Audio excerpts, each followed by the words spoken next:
پہاڑی زبان میں اپڈیٹ سنیے۔ بھارتی فسطائی حکومت اپنے زیر تسلط جموں کشمیر وچ نام نہاد معمول دی واپسی دا بار بار تذکرہ کر کے اس کو سچ ثابت کرنے دی کوشش کر رہی ہے تاکہ بین الاقوامی برادری دی اکھیاں بھی دھوڑ پائے جا سکے اور علاقائی عوام کو گمراہ کیتا جا سکے۔ لیکن دنیا اچھی طرح جانتی ہے کہ بھارتی غاصب حکومت مقبوضہ ریاست جموں کشمیر وچ کیڑے غلیظ کرتوت سر انجام دے رہی ہے۔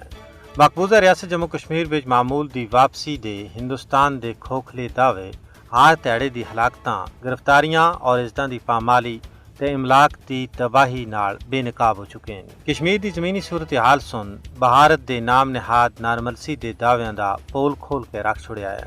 بھارت سیر و تفریح کو معمول دی علامت دے طور اتے پیش کرنا دی ناکام کوششاں کر رہا ہے، لیکن حقیقت یہ ہے کہ 2019 بعد عام کشمیریوں دے قتل عام وچ بے حد وعدہ ہو گیا ہے۔ پوری ریاست کو غاصب حکومت سن ایک کھلی جہر وچ تبدیل کر کے رکھ چھڑیا ہے، جتھے روزانہ دی بنیاد اتے بنیادی انسانی حقوق دی دھجیاں اڑائی جا رہی ہیں۔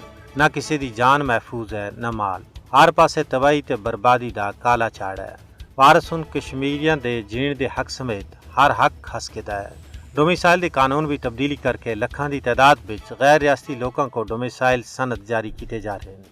اردو زبان دی جگہ ہندی کو رائج کرنا واسطے بڑے پیمانے اتے کوششاں ہو رہی ہیں، لیکن دوئے پاسے نارملسی دے جھوٹے بیانیے کو فروغ دینا واسطے گودی میڈیا حقائق کو توڑ مروڑ کے پیش کر رہا ہے۔ اگر بھارتی حکومت اپنے موقف وچ سچی ہے تو پھر اس کو حقائق دا جائزہ کرنا واسطے اقوام متحدہ دے مبصرین اور عالمی انسانی حقوق دے اداریاں کو کشمیر دا دورہ کرنے دی اجازت دینی چاہیے ہے۔